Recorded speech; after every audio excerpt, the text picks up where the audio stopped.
I hope the food is alright. Yeah. Okay. Yeah, so I think good evening everyone. To all the doctors, thank you for joining us tonight and spending your evening with us. Hopefully you also can enjoy the view from here. So I'm Hannah, just in case you don't know me, I'm Hannah. I'm the country medical lead for MERCK in Singapore. And welcome to our MS Dialogue tonight with Professor Nicholas Grigoradis. I hope I got it right, Prof. Just call me Nikos. Nikos, okay. It's too long, Yeah, but we're really honored to have Prof. Nikos with us tonight, all the way from Greece. It's actually his first time in Singapore. So I hope you enjoy your last 24 hours so far in Singapore. Feel free to share a tip or two with Prof. Or what else you can do in Singapore. So yeah, once again, welcome and thank you for joining us tonight. So I'll just quickly touch on the agenda that we have planned out for tonight. We're running slightly behind time, but we'll definitely make up for it. So we have a presentation by Prof on the IIT paradigm, cladribine in MERCK. We'll have a short break, and then we'll have case sharing by locals as well, followed by two local case sharing from Dr. Jean and Dr. Amy. And then we'll have some discussion at the end. So feel free to keep this session as casual as possible. I think we'd like to make it interactive. If you'd like to interact in between as well, feel free to do so. I think we just really want to encourage a very interactive session tonight. Before we move on to that, I just want to do a couple of things. So just a disclaimer from our end regarding tonight's meeting, and then just some general guidance. I think there were two things I'll be told to remind everyone. The first thing is that we'll be using Slido. So on the next slide, I will flash that QR code that we'll be using tonight for a couple of survey questions. And secondly, we will have a feedback survey that we hope they can help us with at the end of this session so that we know what else we can do better in our following sessions as well. So yeah, so this is the QR code for our Slido. If you would like, you can also just scan it now, and then we can use it later on during the session. So without further ado, I'd like to invite our chairperson for tonight. So she's someone I'm sure everyone is very familiar with. So we have Dr. Yeo, Dr. Yeo Tian Rong from National Neuroscience Institute, and I'll hand over to Dr. Yeo to take over the session. Yeah. Okay.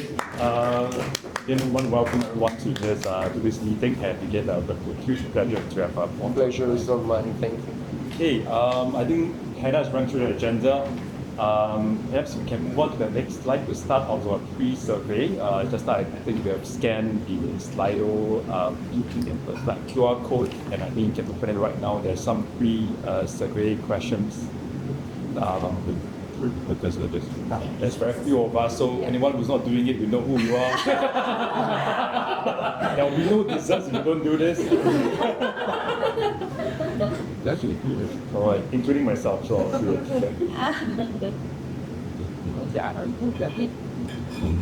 Okay, I think, let me count. Yeah, I think everybody has already. Yes. Okay, so I think most, 43%, and you say that there are relatively start patients with highly active disease, about 30%, quite likely, and about 28% somewhere in the middle. Perhaps we can move on to our next question. Maybe I should just read out. So, putting cost aside, how long do you consider initiating cladribine for treatment-naive patients with any other level of activity, disease other than highly active? So, you can think of them as having low activity or moderate activity. Six people. Okay. So I think overwhelming, percentage say that they would consider starting the cladribine group of patients. Okay, I think with that context, probably I think let's start and welcome Prof. Grigoradis. Perhaps I should give a very short introduction. You have lots of very esteemed credentials. So Prof. Grigoradis, he graduated from the Faculty of Medicine of the Aristotle University of Thessaloniki, and his PhD and residency there. He's now the professor at the Aristotle University of Thessaloniki and the head of the Department of Neurology, and also the head of the Laboratory of Experimental Neurology and Neuroimmunology. He is a member of various international scientific committees, such as the European School of Immunology and etc. And he's the ex-president and nowadays General Secretary of the Hellenic Immunology Society. And he's very active in MS research. He's a reviewer in more than 40 international scientific journals and the coordinator of more than 50 multi-center clinical trials. And he is very well published. He has published more than 300 papers in peer-reviewed journals with a huge index of 50 and more than 10,000 citations, and he's been awarded several times for his scientific work. So with that, I think let's put our hands together and welcome. Thank you. Thank you very much for this generous introduction. And of course, I would like to thank once again the MERCK company for giving me the opportunity to be for the first time in my entire life in this beautiful place and give me the opportunity actually to meet colleagues from this place, because to tell you the truth, the reason I'm here, beyond all my cultural interests from this place, is to share things with you and actually to have the experience of sharing things with you, sharing updates, and go back home with your own, let's say, impact and the way you're looking things nowadays in multiple sclerosis. But what about very enthusiastic about is to, oh, here it is to share with you this concept of immune reconstitution treatment. And my whole job is going to be very easy. You know why? Due to this 80%, you answered in the next question whether you would suggest cladribine. As far as I understood, 80% of people here would recommend it, no matter whether the disease is active or not. Am I correct? And so this is very important, and we will all understand why. Because here I think no matter whether this drug has been recommended for highly active disease, what it actually does, it introduces a new concept. And the new concept is the so-called immune reconstitution. These are my disclosures. And I will start talking with you about this new concept of immune reconstitution. A very basic scenario about multiple sclerosis, we all know all these years, is that for some reason T cells in the periphery may become autoreactive against autoantigens, and in this case against myelin antigens, against CNS antigens. Of course, we need to have a genetic background, and we know that HLA is pretty much involved in this HLA background, but it's not only HLA. There are also, there is a number of not HLA genes. But what seems to be very important is to have a trigger. This is an old slide of mine, actually of my pivotal first slides, and next to the trigger I was putting a question mark. Now there is no reason that we may have this question mark, because we know that the trigger for MS is the Epstein-Barr virus. We know the trigger, but of course we do not know clearly from that point and thereafter what it happens. And some people, after being infected with EBV, they get multiple sclerosis, whereas all the rest, and more than 90% of the people in this planet, we have been in contact with this virus, we don't have MS, at least for as long as we know, but we don't have MS.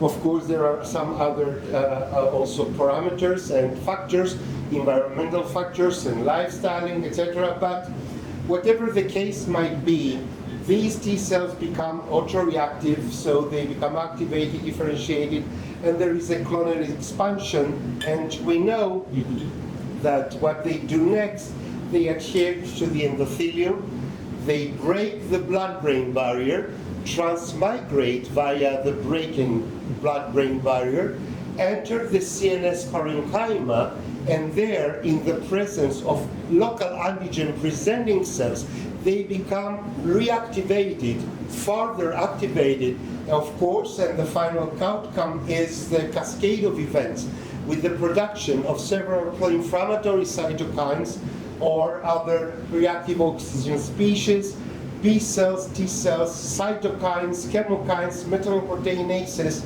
and of course the final outcome is demyelination and axonal degeneration. So if we keep this in mind, what do we believe nowadays about multiple sclerosis, what multiple sclerosis is? Multiple sclerosis, no matter whether it can be clearly defined as an autoimmune disorder, for sure it contains autoimmune mechanisms, and the immune system is pretty much involved. And we believe that there is an immune imbalance between pro-inflammatory cytokines and the maintenance of the so-called immune tolerance. So by the time we have the diagnosis of MS, we have immune tolerance. By the time we have the loss of the immune tolerance, what should be our main focus, let's say, to rebuild this immune tolerance? This should be our main focus, and to reinduce, disrupt its self-tolerance. And it seems to be achievable, at least in part, with the immune reconstitution treatments. It is pretty evident the immune system is upside down, is ruined, and all the rules which manage to keep the immune system in a fine balance are ruined. So what we need to do to change it, if possible, to delete it, take it away and bring something new instead. So I think that for this reason, this is very simplistic, it sounds very simplistic, but I think we would all agree here in this room that even for this reason, the 80% you voted at the beginning is the right one, is the right decision. And we may clearly, no matter whether there are, of course, there are other reasons, but this is something really important. And just to let you know, that other drugs such as alemtuzumab in the past was aiming to do this, but the cost was really very bad due to the bad side effects this drug had. And of course the pro-hematopoietic stem cell transplantation aims to do the same. It's an immune reconstitution treatment. However, it has its own problems for the time being. So among all these three possibilities to reconstitute this immune system is cladribine. And this is the best we have in our hands nowadays, which is simple, safe, and of course there is a huge clinical experience so far, from the pivotal studies till the extension studies and real-world evidence, and from your own studies, from all your own experience, that this is something really effective and safe. And of course the principle is really something unique, because again we are expecting to reintroduce the immune tolerance with cladribine. So generally speaking, nowadays we have two categories of therapies: the maintenance therapies and the immune reconstitution therapies. The difference between the two is that in this case we need to have continuous administration, and the clinical efficacy is tightly linked to the dosing period. For as long as the patient takes the drug, of course, provided that he is responding to this particular treatment, then there is a control of the disease activity. By the time it stops, then this control is lost. On the contrary, in the immune reconstitution therapies, we need a very short period of time for treatment. And then, for the rest of the time, the patient does not really need any additional drug, any additional treatment. This is the case with cladribine. We have 10 days the first year, another 10 days at the beginning of the second year, and then this is it. And what is expected, according at least to the clinical trial so far, is that for 4 years, at least for 4 years, we are going to have a good control of the disease activity. In other words, clinical relapses or MRI activity.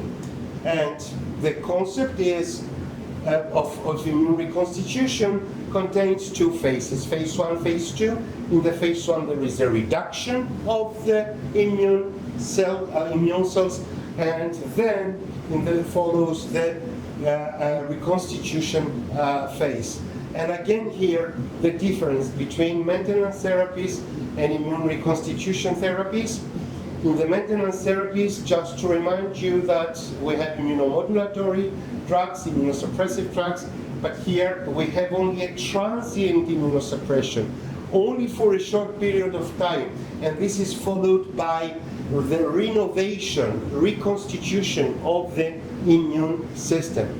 Again, generally speaking, we may categorize these well-known drugs in the category of chronic immunosuppression, and in this category, the tradribine tablets, the alemtuzumab, and of course, sorry for not mentioning here, is the pro-hematopoietic stem cell transplantation.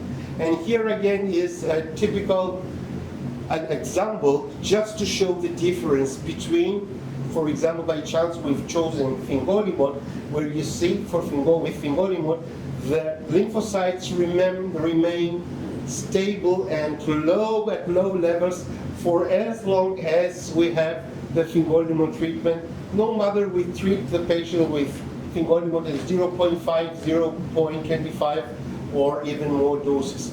Whereas here in the case of the cladribine, you see we have a transient immunosuppression, and then the immune system, the immune cells try to repopulate. And the second year, again, once again, a second push with cladribine, and again the same story.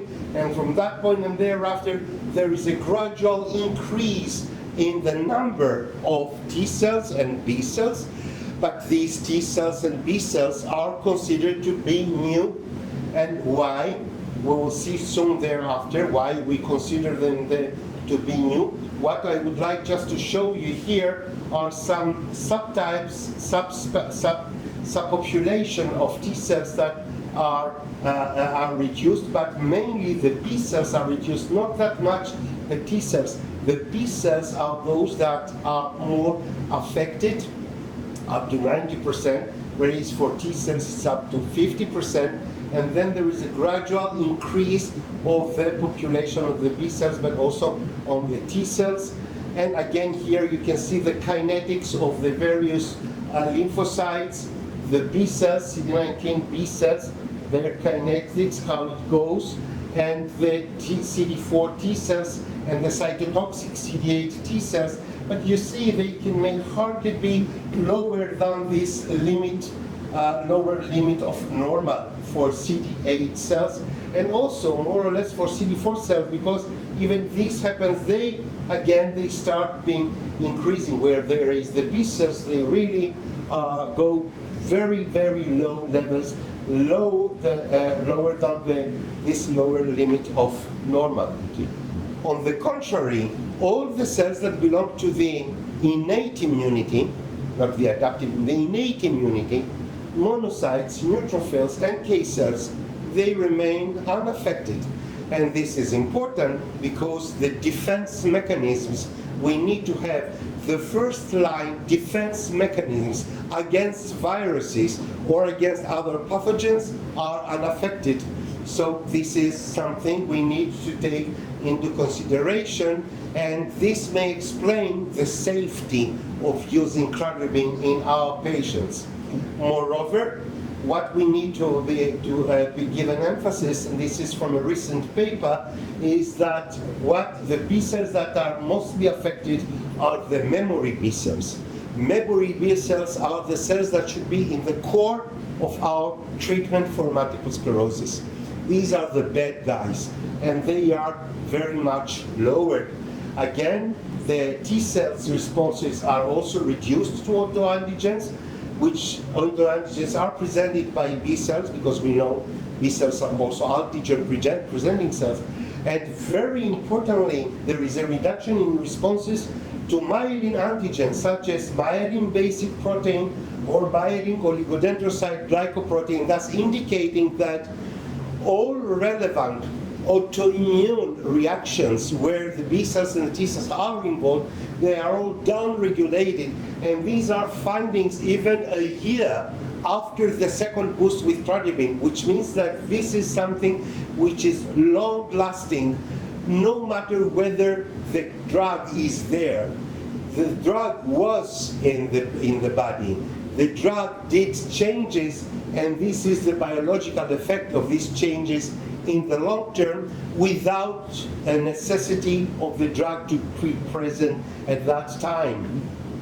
From the clinical point of view, what does the immunosuppression versus immune reconstitution may mean? With immunosuppression, we know that there is an increased risk for, with time, accumulative risk for opportunistic infections, secondary malignancy, and even in some cases PML. Live vaccines are contraindicated. There is a high risk of exotic infections. Pregnancy is not recommended during this treatment period, and the long term of burden of pharmacovigilance.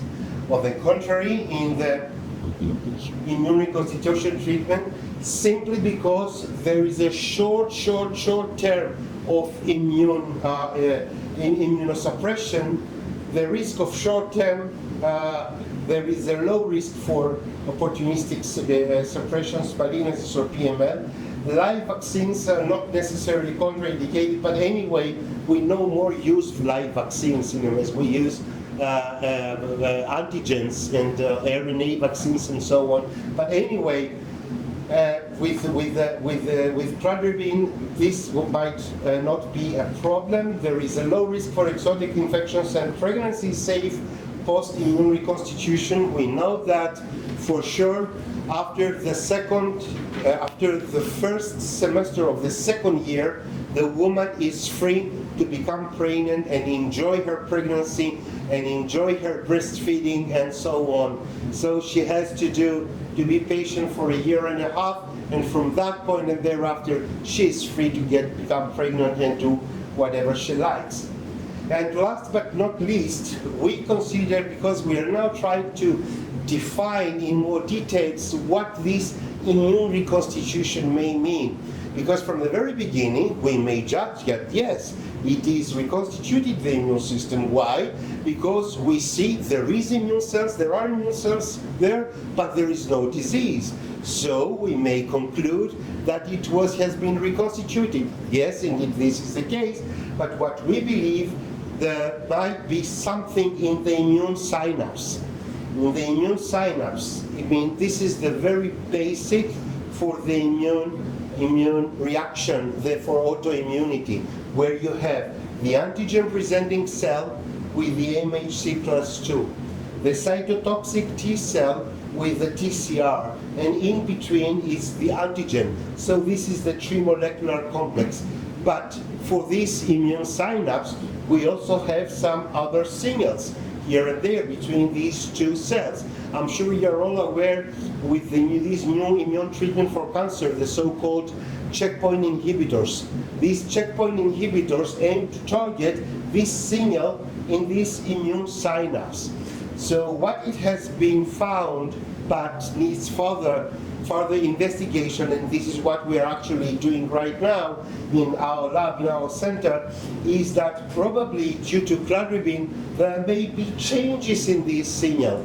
And these signals, and via this way, the immune system is better controlled, is not very active against autoantigens. So we expect that probably we'll find some clear evidence even at the level of the immune synapse. So just to remind you, the so-called Clarity study from the very beginning, the first study, here we have the reduction, the reconstitution in the first year, second boost, the new reduction, reconstitution, and from that point and thereafter, the immune cells keep on being re-established, redeveloped. We know that there may be lymphopenia among our patients of several grades, but you see in most of the cases, the grades of lymphopenia is not that important or clinically meaningful, but whenever we see, because we have grade 0, 1, and 2, whenever we see grade 3 and very rarely grade 4, yes, we may treat the patients with antiviral treatments, because what we are afraid of is that in grade 3 and most important in grade 4, the patient may get simple virus, herpes virus infection, and this is it. To tell you the truth, in our cohort, we have rarely met this kind of things. But what is important in matters of efficacy is the so-called 43.7 NEDA3. No EDSS progression, no relapses, no new active T2 lesions, no gadolinium-enhancing lesions overall, and almost 1 out of the 2 patients being treated with cladribine, they meet NEDA3, whereas this happens only in 9% of the patients being treated with placebo. And again, what is really fantastic, I think, from the very beginning is that you see this high percentage of relapse-free patients, around 77% here during the years 1 and 2 remains the same, even during the years 3 and 4, without giving any drug to our patients. So this beneficial effect of year 1 and 2 is expected to be steadily there during 3 and 4.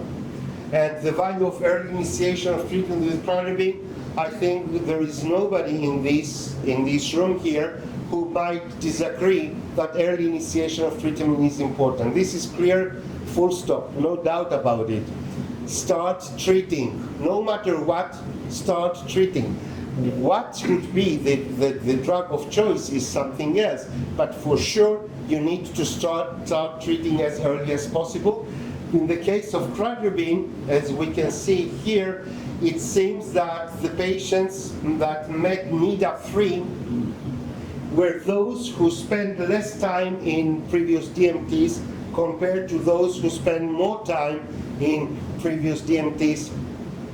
And here I do not mean that the previous exposure to DMTs might play a role, but it seems that it is rather the time, the delay, the time that goes on, and there is a delay in the initiation of treatment with cladribine. According to the ACTRIMS recommendations, I would like here to focus for the sake of time in this last part here, when treating patients with DMTs that have long-lasting effects and who experience disease activity before completing treatment, wait until the therapeutic scheme is completed before considering switching to another DMT.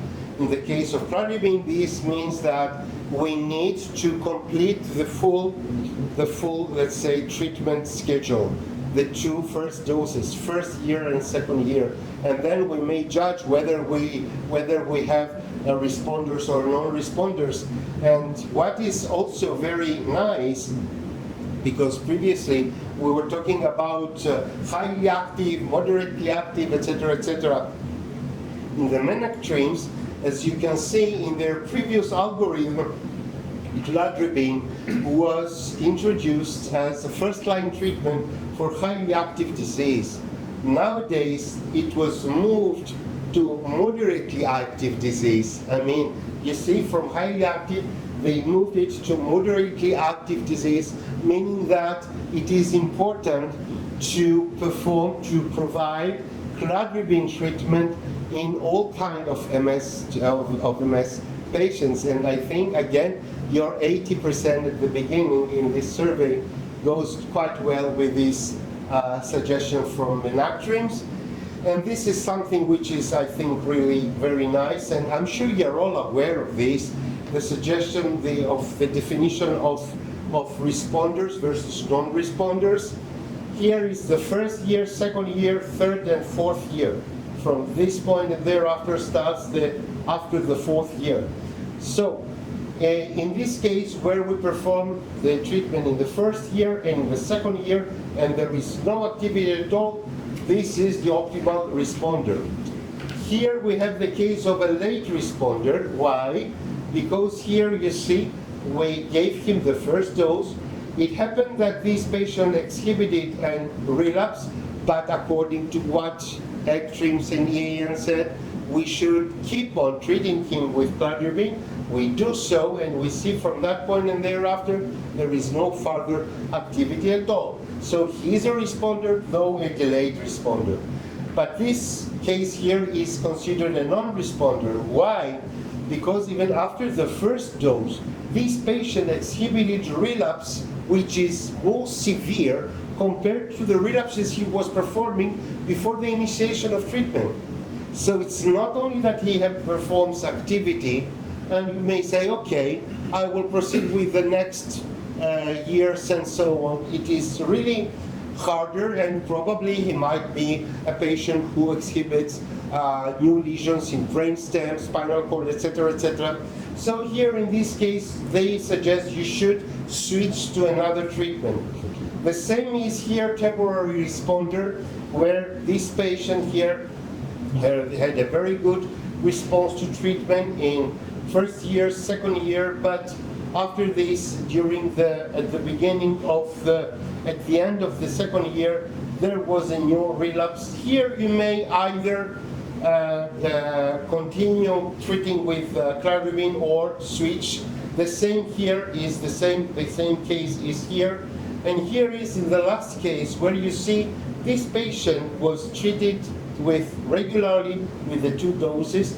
He went through all these years perfectly well, but after the 5th year, he exhibits a new relapse. So this is a good indication that this patient may be, again from the beginning, start being treated with cladribine. Why? Because we have this wonderful response to treatment for the previous 5 years. So why shouldn't we keep on treating him with the same drug, the same therapy thereafter? These are 2 major questions. How would you manage a patient who has taken indicated 2 courses, indicated course cladribine, but has evidence of disease activity in the 5th year? Is the case we discussed about just previously. And here is another very nice question. How would you manage a patient who has taken indicated 2 courses of cladribine tablets and remains stable, no evidence of disease activity in year 5? There are cases where a patient is stable for 6, 7, 8, 9 years. We may do nothing with them. We may attribute this good result to cladribine, but what we need to do for them is to monitor them closely, and by the time they may exhibit, after 6 years, 7 years, a new indication of activity, we may restart cladribine because they responded so well to cladribine some few years ago. And with this, I would like to thank you for your attention, thank all my colleagues back in Thessaloniki, and thank you once again, all of you, and of course, these ladies from MERCK for giving me the opportunity in such a lovely place to share all these things with you. Thank you very much. Thanks, Paul, for your very beautiful talk. I'm just wondering if anyone has any questions for Paul at this moment. Yeah, sure. You know, Greece, I'm threatening them. I'm threatening them. I'm telling you, if you don't do even one question, I'm not stepping down. I'm staying here. Yeah. But this is not the problem. Here, there is already first question. Comment and then your views about this. So I know we're trying to divide the 2 strategies, right? Maintenance, individual reconstitution. But maybe there's a middle ground in that the concept of immune reconstitution, we do see patients with breakthrough disease after 2 years. With what? With breakthrough. Breakthrough disease. Yes. After 2 years, you mean after the initiation of After cladribine? completing 2 years, the breakthrough can occur anytime subsequently. Some of the cases we're presenting will show that. And so there's also discussion about should we redose by 3rd year, 3rd dose. It may not be 3rd year, it could be 3rd dose, or it could be 4th dose. And so this concept of immune reconstitution is not a single event, right? But if you think about, say, some of the B-cell therapies where your dosing interval is 6 months apart, it may not be complete sort of the immune reconstitution, but you can think of it as a shorter duration where you are redosing, but the starting point is a regular redosing over 6 months interval. And we're also now thinking that some of these patients doesn't require to be redosed every 6 months. You may be able to extend the dosing. And so you're looking at it from two ends of the spectrum. And there might be sort of a middle ground. Well, this is a very interesting comment. Actually, this is something that was performed by a group in Poland, as far as I remember. It has recently been published, where they administered cladribine subcutaneously every 6 months. So, and they found out that yes, cladribine may be well tolerated, and it may be safe for this long period of time. So, on the other hand, I would agree with you for some specific cases you mentioned, because in the vast majority of the patients, not only in the pivotal studies, but also in the real-world studies, real-world evidence, we know that this is not the case. These are exceptions. And of course, we need seriously to see what we should do individually for these kind of cases. But for the majority of the role, I think the way the protocol, the administration protocol has been studied, has been well studied in the clinical trials and in the extension trials. So this might not be a major problem. So with regard to the B cells you mentioned, I think it is good the fact that they are not destroyed at all. I mean, they are reduced, but they are not destroyed in the same way they are destroyed with IET-CD20 cells or alemtuzumab. And why it is good? Because we give them the opportunity, first we reduce the active B cells, but we give them the opportunity to be reconstituted within a brief period of time. Maximum at 6 months, they may reach a good level, and this is probably the reason why we don't have the bad side effects we had with alemtuzumab. In alemtuzumab, the B cells were destroyed, and they were being reconstituted and hyperproliferative for the next 2 to 3 months, and this induced autoimmunity, these autoimmune side effects. So from one side is good, and in immunology we all know that 1 and 1 does not always make 2, and the cells that are circulating in our body, they have this double face as the ancient Greek god of Ianos, the good face and the bad face, so depending on the circumstances.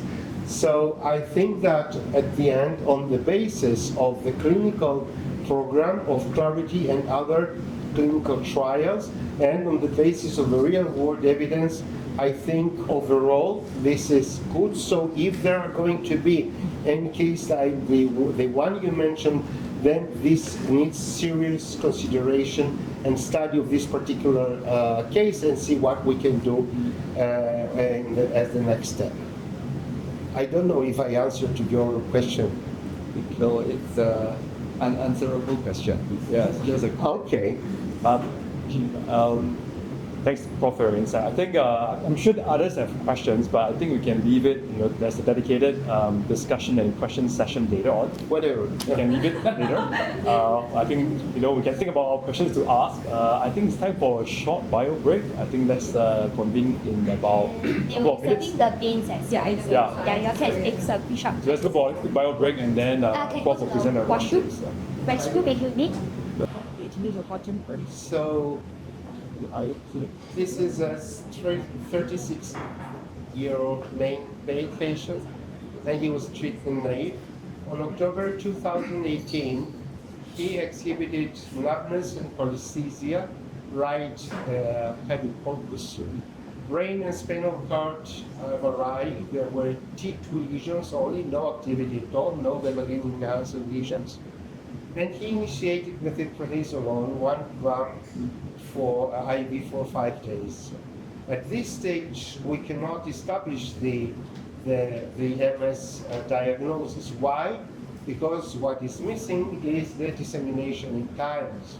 But in our records, it has been written that this patient simply refused to perform a lumbar puncture. But underneath, you may see all the battery of examinations we use in every case, in your case.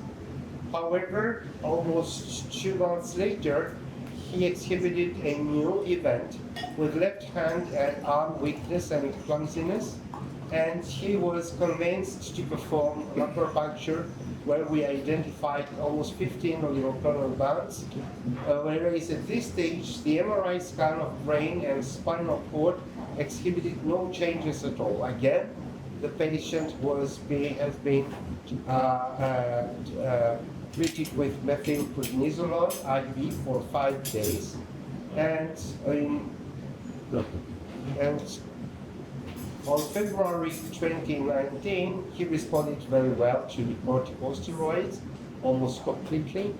He had been suggested to initiate treatment with microgravine because we consider it as an active disease since he exhibited 2 sequential relapses within a brief period of time.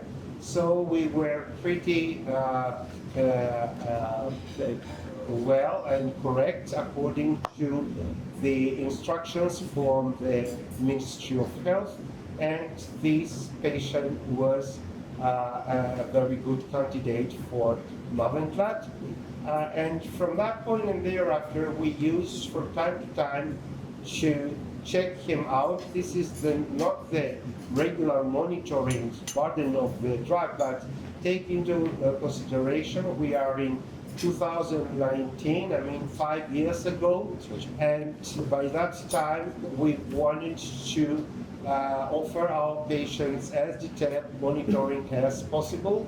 And again, in July, we counted the lymphocytes, they remained around 1,000, and we performed a re-baseline MRI. This is something we do in all our cases. 6 months after initiation of any treatment, we perform MRI, brain and spinal cord MRI, and we consider this the re-baseline MRI.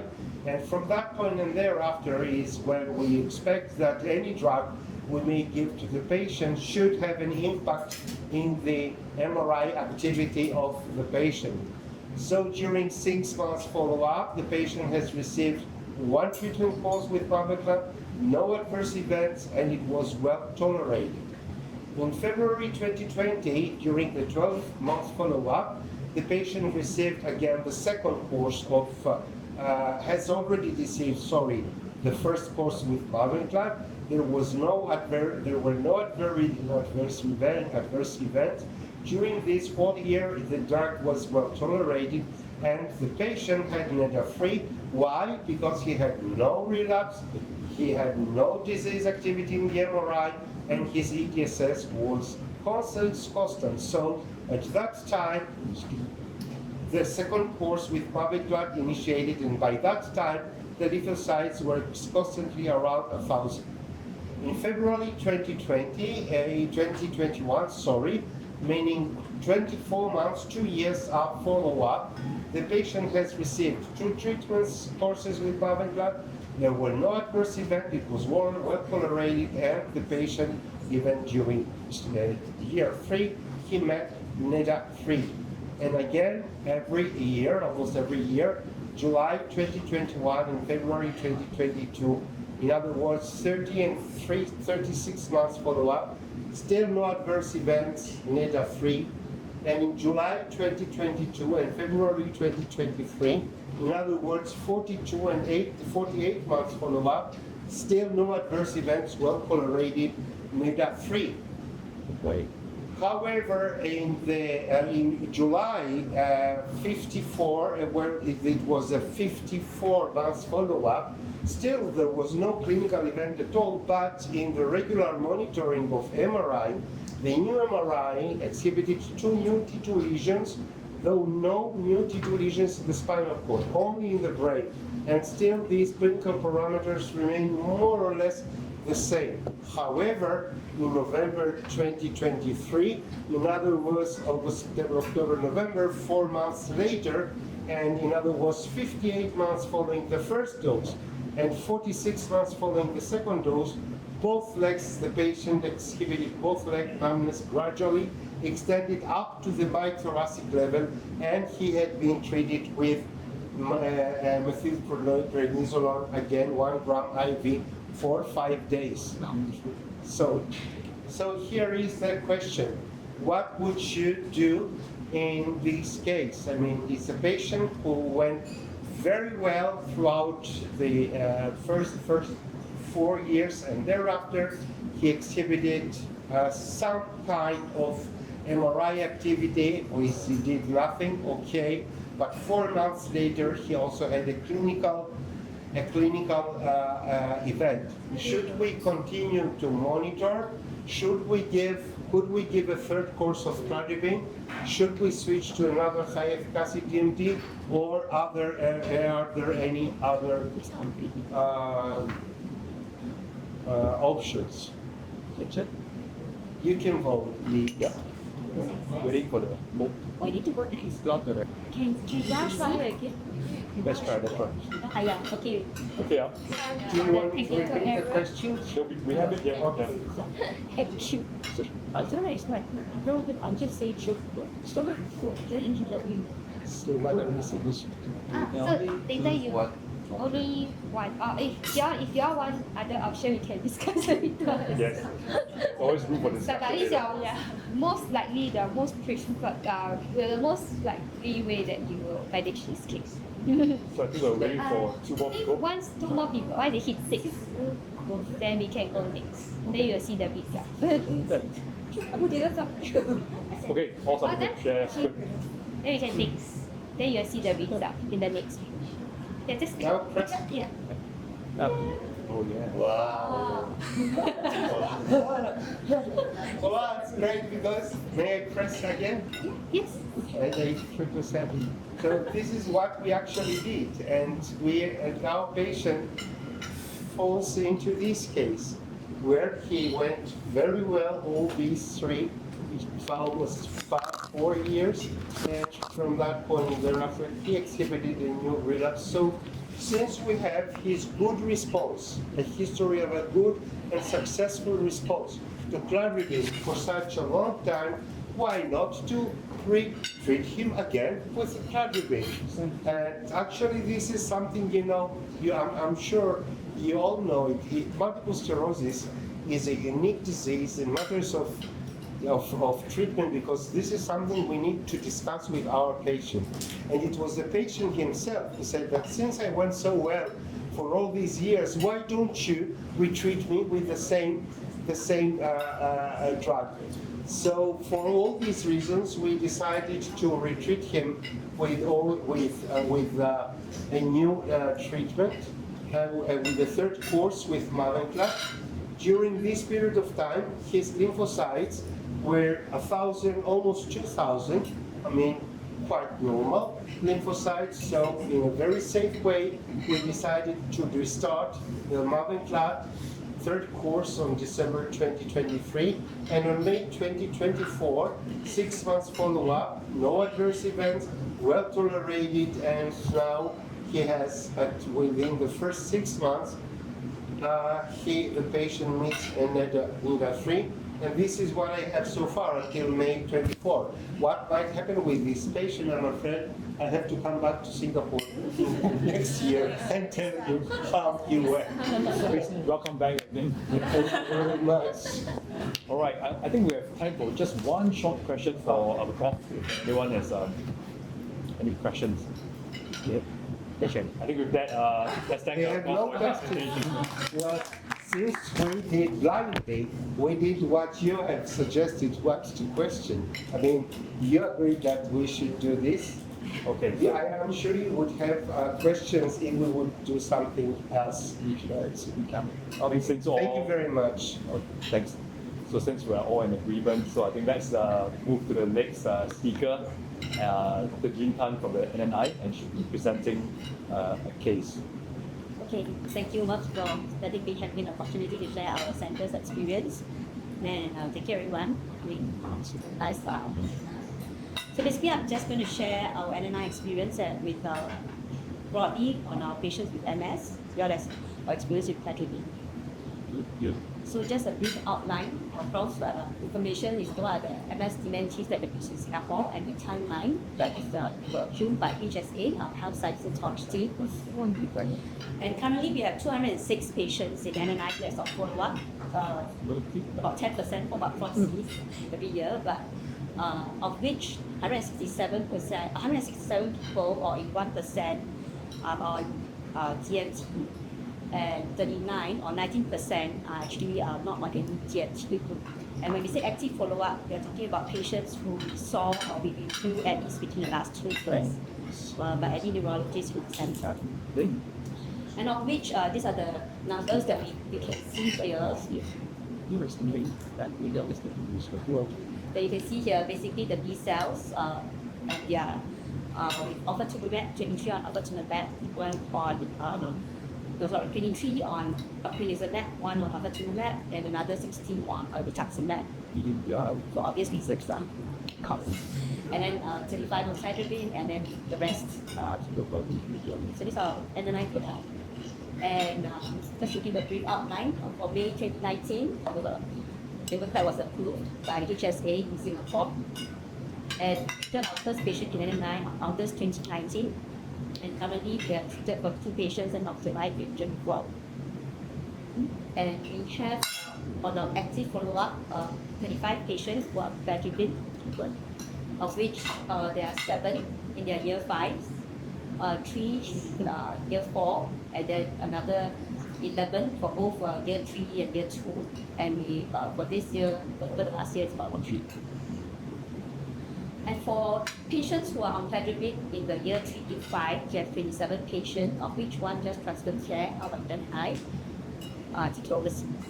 And 9, basically about 17 of these 27, or 65%, had no relapse or MRI activity in their year 2 follow-up up to now. And we have 9 with clinical activity, of which 3 had MRI activity only, which we define as any gadolinium enhancement or at least 2 turning agents over the previous MRI. And we also have 6 that had clinical relapse as well as radiological activity. And out of these 9, 5 after discussion switched to B-cell therapy. 1 opted for a 3rd dose on cladribine. And there was 1 patient who relapsed at year 3, had a 3rd dose of cladribine, and then had another clinical relapse at year 4, they subsequently switched to B-cell therapy. 2 of our patients opted for close monitoring. So this is just a summary of the 27 patients. Which you can see it, but basically the clinical relapse is the extended review. And the radiological activity is notated by the star, and those that switch to CGTMs is out of cladribine is deleted by red mark. And those that the 2 patients that I mentioned about having the 3rd dose of cladribine. And then we have the 2 patients, 1 had a clinical relapse with radiological activity, and another 1 radiological activity out of the monitoring. Well, so just to bring up my case discussion, we had this patient, basically a 33-year-old female. She was diagnosed with multiple sclerosis in 2013. The first attack was a rare arthritis in which there was enhancement. And then she recovered with IV steroids. She had another relapse in 2013, after which she was lost in follow-up. And in 2016, she presented again with cranial 6 palsy, with the MRI showing a correspondingly multiple lesions in the corners. And at that point, she recovered with IV steroids again. And again, she didn't want any TMTs at that point when we her. So on follow-up, in 2018, she had another relapse. She had right upper limb tremors. MRI did show that there's some new lesions. And she was given IV steroids, and after discussion, and also family planning involved with a discussion point, she was started writing those. She had a relapse in 2019, where the MRI brain basically showed new lesions in the medullary. That's not an aneurysm. However, after discussion, she wanted to switch cladribine at that point. And subsequently, she received a second year of cladribine dose in November 2020. And the yearly follow-ups onwards, so far the MRI brain has been stable. And she had no clinical. So just to summarize what we see in an eye, for our experience, basically, cladribine is attractive TMT, and has been well some way now in the reality. And I guess the first moving onwards and really for as further discussion of what are leading with the factors for patient selection, that the patient will clinical management, sustained response to that virtual sports. Thank you. Thanks, G, for the nice presentation. I think we have time for one quick question. If anyone has a question for G. No? Yes? The reason you switched from natalizumab was the appearance of a new lesion. Clinically, no low by heart. No, really. Yeah, it was on a regular follow-up, and at that point, he decided after the fact to weapon soon. How many months after the initiation of treatment with natalizumab you identified this lesion? It was 12 months. 12 months, almost a year Yes. afterwards. Actually, no, it's 65 hours, right? 16 months, more than a year. Okay. Next, I'd like to welcome Dr. Amy Quek from the National University of Hospital Support to present another case. Okay, hello. Thank you very much for the opportunity to share. Can you hear me at the back? So I realize it's going to be a bit of sound here. So I was asked to share, my brief was to share a case of a patient who started on cladribine, and specifically a patient who had never, is treatment naive. So a patient was newly started on cladribine after diagnosis of MS. So, and also to go through some of the decision-making points on how the patient actually decided on cladribine among some of the other treatments. So I chose this patient because there's also some interesting things that popped up along the way because of comorbidities that she had to take into consideration and we're thinking very hard about. So without further ado, so this is a 31-year-old female who has a history of smoking and no other past significant medical history. So in January 2021, she presented with a new onset of left-sided weakness paresthesia. And of course, my resident, being a very good resident, also took the other history of any previous neurological episodes. And retrospectively, she said, actually, yes, back in, actually there's a typographical error. Back in early 2020, she had an episode of left eye blurring of vision for 1 day. And then several months later, also had an episode where her left leg felt numb and had tingling that lasted for a whole 1 week. But for those 2 episodes, she never sought medical attention because the symptoms actually went away after resting. So the neurological examination was significant for left-sided upper limb and lower limb weakness of MRC grade 4. And this is her MRI brain and spine. And as you can see, she had multiple lesions in the subcortical region. Some of them were periventricular with the dorsal finger kind of configuration, the juxtacortical lesion, 1 or 2 T1 black holes as well, and also a pontine lesion. It's not seen very clearly.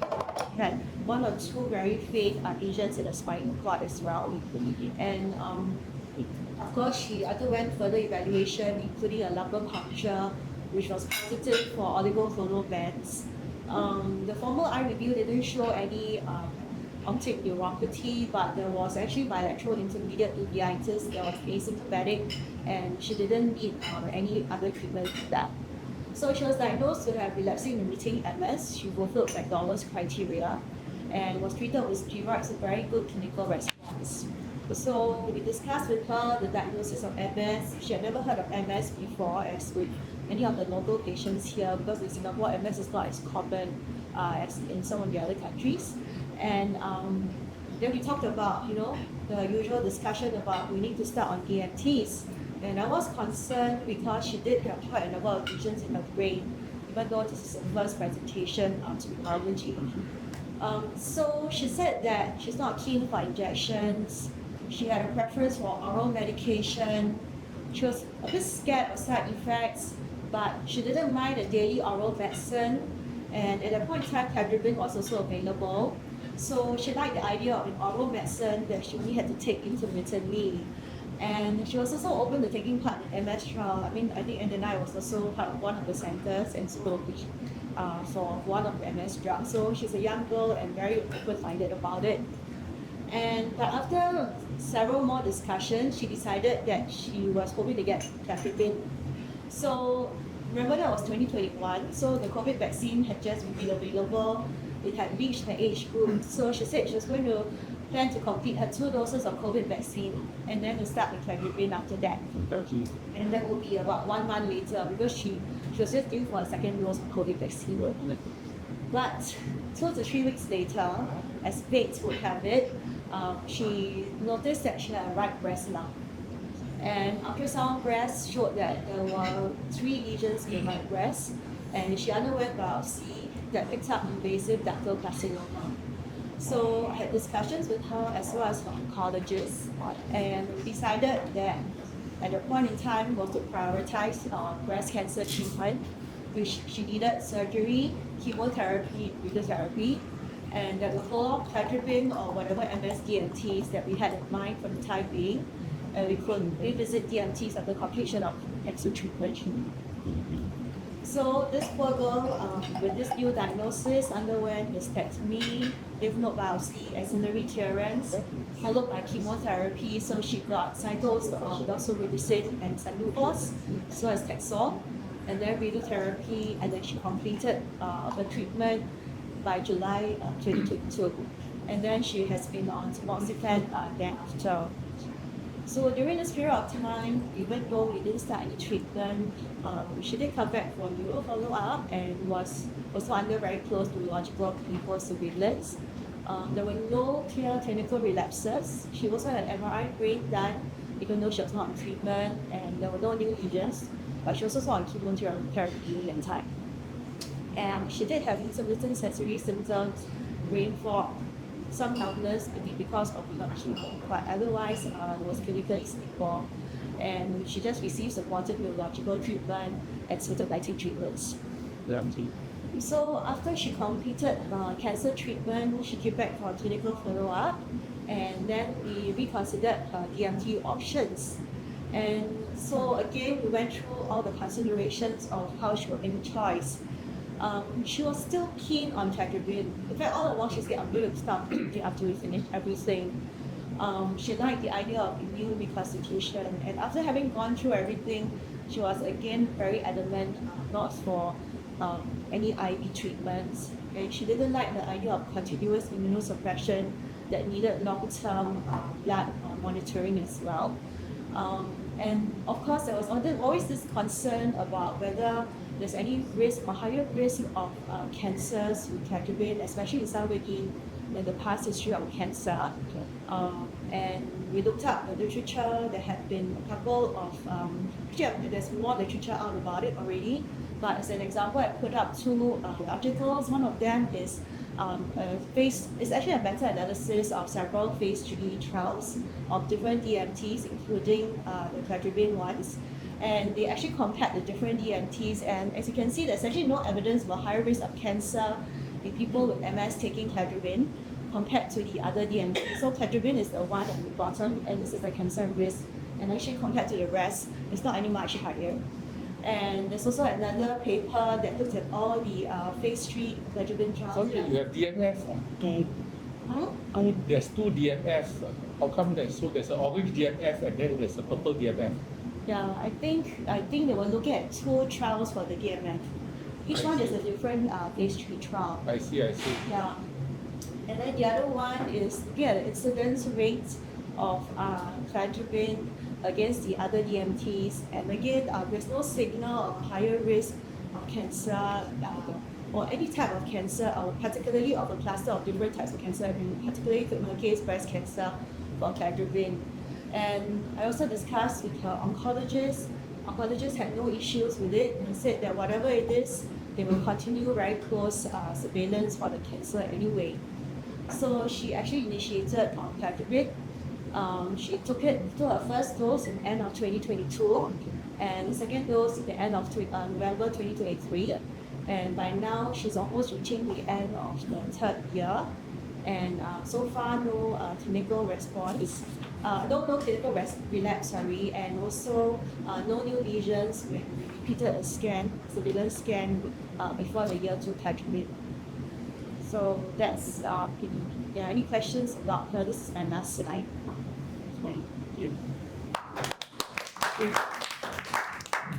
Thanks, Lily, for your very nice talk and presentation. I'm just wondering if anyone has any questions on the case. Just curious, what sort of cancer was your root? Invasive ductal stage 2A. You want all the No, I'm just wondering whether it's something. I didn't put it there.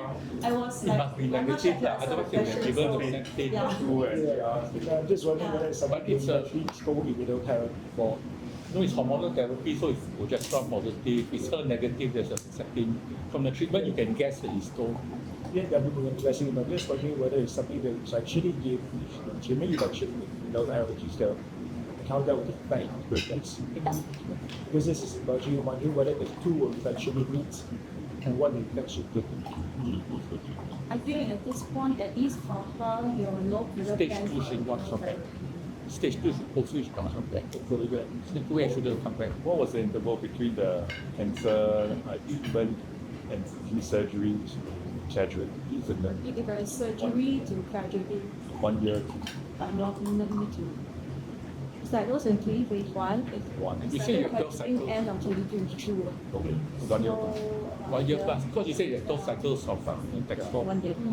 So I mean, I got blessings from the uncle before starting. So yeah. Okay. I'm just wondering. Sounds like 14 months or something, because there are Dextrol 2 cycle plus Yeah. surgery, the post-op, recovery, things like that. Great. I think we can go on formally. I mean, we're having some informal discussion, but let's launch formally into our discussion section. And perhaps maybe can think of a few.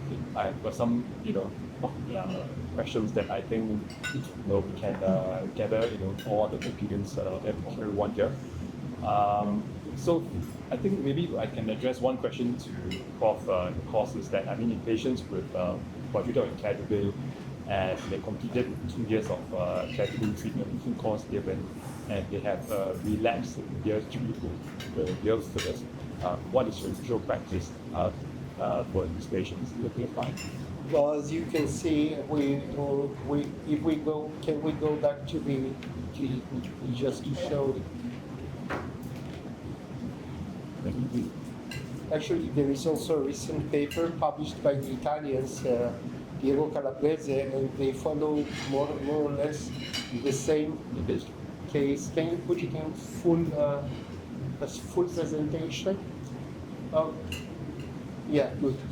So this is a patient who experienced severe disease activity in year 1, you mean, or he's stable in year 1 Stable in year 1 and 2. and 2, But it breaks through. but experiences significant disease activity in year 3 or 4. Huh? 3 or 4. Okay, this is the 1, 2, 3, 4, the fifth case. The fifth case. You can see it. Self-responding. Yeah. Yeah. It is a mild-term responder. It is this case here. I mean, it's exactly this case. So you have the options of either repeating the cladribine or switch to another treatment. So, of course, if we have a relapse in year 3 and 4, from one side is rather disappointing. Why? Because we were expecting that with this treatment, the patient for 4 years, it was supposed to have no treatment, no disease activity at all. This is something where we can discuss it also with our patients. I mean, what to do. we may explain to him that this was far beyond our expectations, that you would have a relapse. We wouldn't expect it in year 3 or year 4. So we may discuss with him, we have either the possibility to re-treat you with cladribine, since we had a very good control of the disease for 2 years, and particularly if the relapse is not that severe and the relapse may have no residual deficit. If the relapse is more severe compared to these relapses before the initiation of treatment, and particularly if there is an ongoing, let's say, disability progression, I would go for something else, something more aggressive. Why? Because it seems like this schedule did not help him a lot or his immune system is by no means a good candidate or vulnerable to control it and reconstitute it. But on the other hand, the patient himself may tell you that, doctor, I would go, I loved it because it was a very good treatment. It was only for 10 days. And my life, the quality of life was okay. And since I have a very, very good recovery from during this relapse, why shouldn't we reconsider again the cladribine? So these are open, all are open, and it depends on the cofactors, and the patient's decision is something we need to take again into serious consideration. Wow. Because the thing is, from one side we have cladribine, okay, it induces this, and of course another thing here is that we need to reconsider, to check for the level of lymphocytes before we go and do anything else, right? So it's a matter of discussion with the patient. However, you can see here, you have both options. Either option is considered to be correct. Thanks, Bob, for the okay, we got a follow-up question in more of a practical practice. In your initial discussion with your patients for cladribine, how much of this information do you present when they are trying to make the initial decision? Well, whatever in our practice in our center is, we never make this discussion alone with our patient. There should be somebody with him as well, a caregiver, either husband, wife, child, whatever. Particularly when we realize that there may be some cognitive issues with the patient.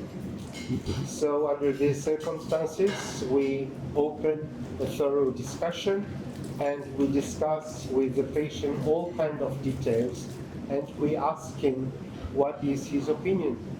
I have to admit that in most of the cases, the patient says, "What do you say, doctor?"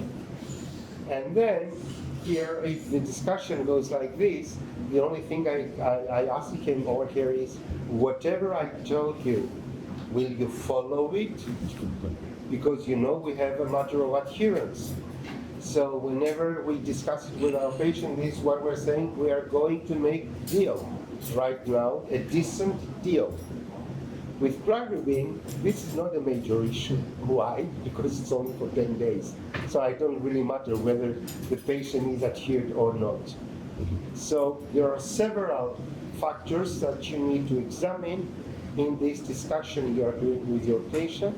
And to go back to your question, how sure I am whether the patient clearly understood what I told him or her, I am trying to identify whether this was the case, and of course if the caregiver, the accompanying person, understood the same things as well.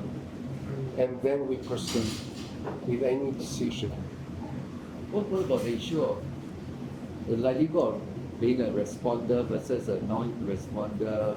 You paint all the different scenarios to them at the beginning, and then because it gets a little bit complicated, You mean before the initiation of treatment? Yeah. If I discuss with them whether they will be considered, they will be considered responders or non-responders. At that time, I don't think they are very much interested in this, what we will do with them in the future. What they need to know is what is the optimum. This is the ideal. This is the program I suggest you for monitoring. You will bring me a new MRI 6 months later. You will come here, we will perform this and that, EDSS, T25-foot walk, body comes, blah, blah, blah, blah, blah. And we will see every time, every day for the day. Every time we'll see, and we will decide what will be then the next step. At the beginning, of course, if she's a woman, we need to discuss with her about any family planning she may have, and we need to clarify it that for as long as you take this drug, and for the next year and a half, you need to take contraceptives. I mean, you need to have protection from having a pregnancy. After a year and a half, you are free to become pregnant and have breastfeeding and so on. So, in cases where you think that the lady is not that, understands all this quite clear, you expect from her husband to understand. If you're pretty unlikely that both of them are not very well, in communicating, this is something else. But each individual case has its own characteristics. But you need to discuss it thoroughly with the patient and the environment, for sure. Jean has a question. Sorry, just wanted to ask, in your experience, are you able to kind of more or less predict, who will be the non-responders versus the sustained? Is there any pattern in your pre-treatment, years? Okay. I mean, because sometimes we just wanted to. This is an excellent question. And actually, this is something we are expecting from artificial intelligence to provide us in the future. So in order to do so, we need to prescribe accurately all kinds of cases, and then to see the AI might find a pattern or whatever. Because for the time being, we have no biomarker at all in order to anticipate whether this patient will be a responder or non-responder. I think with the monitoring we provide, we may have really on time indications of activity. It would be either new T2 lesions in the MRI, it would be either or something clinical, whatever. So the important thing is to have a close monitoring. But we expect, of course, in the future to have these biomarkers. For the time being, all these sophisticated biomarkers like NFLs and others have nothing to say at an individual case, at an individual level. Okay. Just wondering for year 3 and year 4, just now we discussed about relapses. I think relapses is quite clear that we either treat with cladribine, or if the relapse is severe, then we're going to escalate to some other treatment.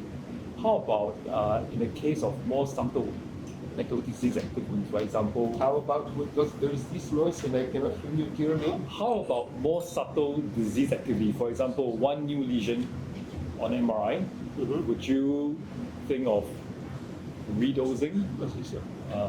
What's your threshold in terms of regards to radiological activities? Well, for as long as we're talking about only MRI activity, what seems to be important is the location, the topography of the lesions. So a new T2 lesions in the spinal cord is by far more important compared to a new T2 lesion anywhere in the brain, or new T2 lesion in my brain, or wherever. And of course, it is important to see whether this lesion was active, non-active, but anyway, only one single lesion, I don't count on them. You know why? I will tell you a story from our experience. There was a man, a patient, who we were monitoring him regularly, And suddenly he brought us a new MRI, and the doctor who performed the MRI wrote in his report that in comparison to this MRI a year ago, there is a new T2 lesion in the brain. So the patient was really worried, what's going on, why, blah, blah, blah. And you know what we've noticed? We went back to his previous MRI we have in our electronic database, and we found this lesion in another MRI 2 years ago. It simply happened because if you go particularly, if these patients do not go constantly to one single MRI machine, there is a possibility that the section might be 1 or 2 centimeters top at the top or at the bottom, so on, and this lesion might be lost. We saw this lesion in previous MRI. It simply happened that this current MRI, the technician didn't